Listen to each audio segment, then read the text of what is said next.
The end of the NFL season is finally here, and this is going to be a really good Super Bowl matchup. It is a rematch from what we saw just over 10 years ago between the Seahawks and the Patriots. Both teams finished the regular season 14 and 3 and have had a very good season overall.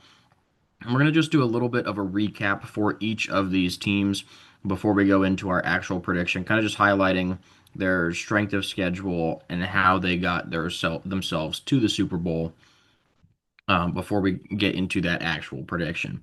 Now, the Patriots, like I said, both teams were 14 and 3, but the Patriots' schedule really wasn't that difficult. Only beating one team who finished the season over 500, and then they beat two teams who made the playoffs. That second one, if you're wondering, is the Panthers, who finished the season 8 and 9. Yeah. I mean, it's been beaten to death at this point how bad the Patriots schedule was in terms of easiness. It's the lowest strength of schedule in the entire NFL, but that doesn't mean that the Patriots are necessarily a bad team. I mean, winning 14 games in the regular season is very tough to do. They didn't have very many injuries, and the fact that they were able to have a 14 win season so quickly with such a young offense and a new head coach, it really is still a testament to how well this team did throughout the season. And then even looking at their playoffs, I know that the Chargers offensive line had a lot of injuries and Justin Herbert in the playoffs kind of stinks. I know that the Texans offensive line also has not been very good. Sorry to Jonah. And CJ Stroud also had 5 turnovers in that game. And I know the Broncos didn't have Bo Nix as their starting quarterback, and it was a snowy game, and you couldn't really do too much. But all these teams still have great defenses, and that's why it's a testament to Drake May. That's why he was in MVP conversations, because he was able to produce even against some of the best defenses in the country if the offenses necessarily weren't as good. I mean, you're playing against like the Jets for 2 of your games during the season. They were absolutely horrendous this year. Yeah, I mean, I think Drake May has been great. His receivers very solid. Stephon Diggs has had, I think, a really good season. Just coming back from or making his way to the Patriots from the Texans last season and coming back from an injury. Just overall, I think that New England is a really good team. But like Connor said, they faced some of the top defenses. They haven't faced the number one defense yet, and that belongs to the Seattle Seahawks. Now, Seattle finished the regular season 14 and 3, and look at their strength of schedule here. 7 and 2 against teams who finished over 500. 6 and 2 against playoff teams. And look what they did in the playoffs. That score against the Rams is incorrect. It wasn't 16 to 3. I don't think I changed either of those, so that's my bad. Um, but overall, Seattle had had a very, very good regular season. They were just dominant throughout. One of their losses to the Rams, one of them to the Niners. And in my personal opinion, the Rams are probably the second best team in the NFL. And the 49ers, I would have to say, when they're healthy, they're third. They were unhealthy in the playoffs. That loss was a 41 to 6 win for the Seahawks. And then against the Rams, it was 31 to 7 or to 27. But yeah, both of these teams are really good. I think the Seahawks have had the toughest path to get here.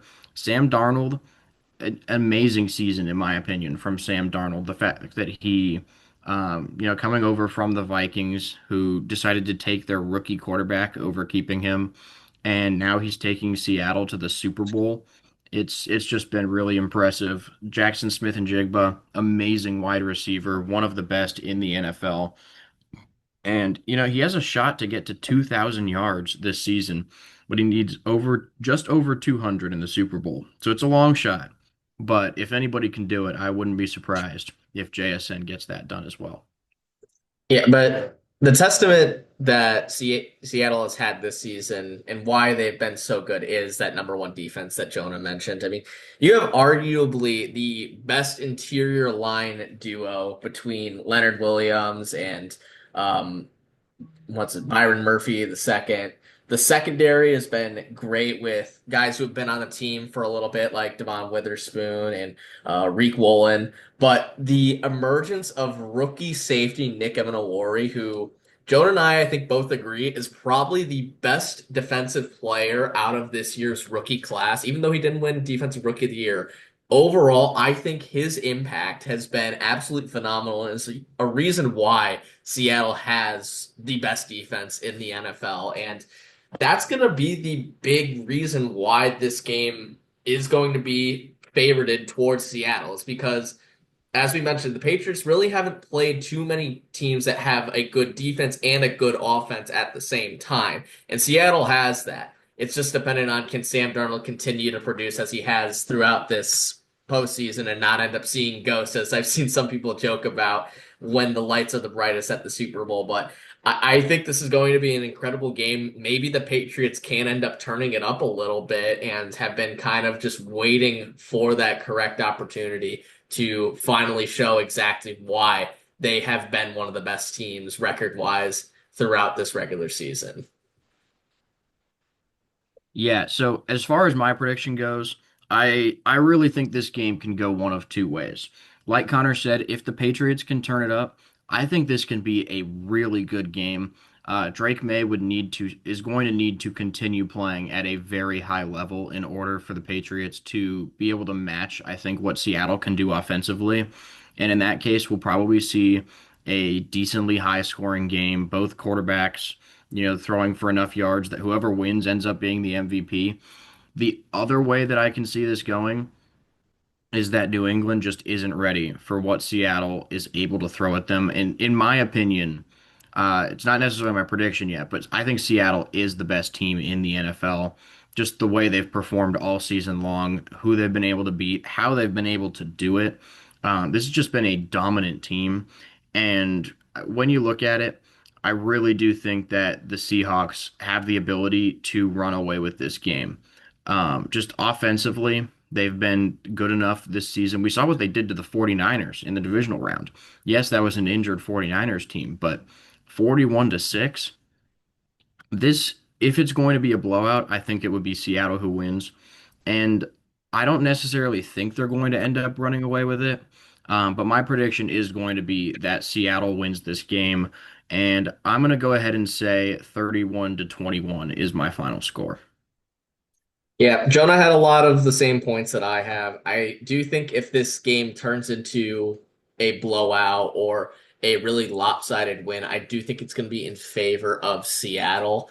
I think the just prestige and consistency that they've had both offensively and defensively throughout this season is what I would end up banking on if they're going to completely overtake the Patriots. But I could also see this being where the Patriots could somehow keep this a close game, maybe even have late leads in this game because the defense has come up big when it has needed to. I mean, if you want to look at the Texans game, yes, I know the conditions weren't great, but still having 5 turnovers in one game is incredible. And Sam Darnold is a little prone to injuries. He's kind of taken some steps forward to limit it, so it's not like at the very beginning of his career, but he still has thrown quite a few interceptions this season.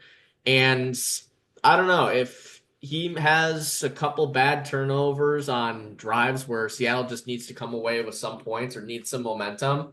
That momentum is going to swing towards the Patriots. And I think Drake May has shown that when it is time to call his own number, he can put the Patriots on his back.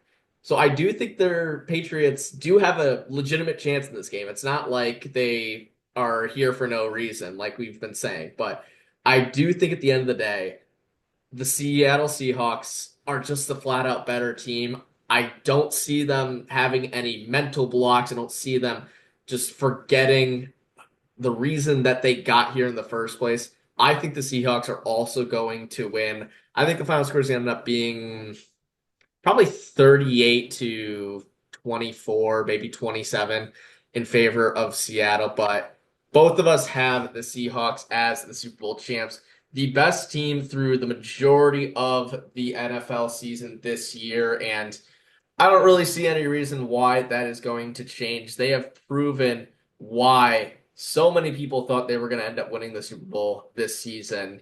And I can't wait for this game to happen. I think so many storylines are at play but at the end of the day, the Seahawks are going to be at the top once again. So, thank you guys for watching. Please make sure to like and subscribe so you don't miss out on any more of our content, and we will see you in the next video.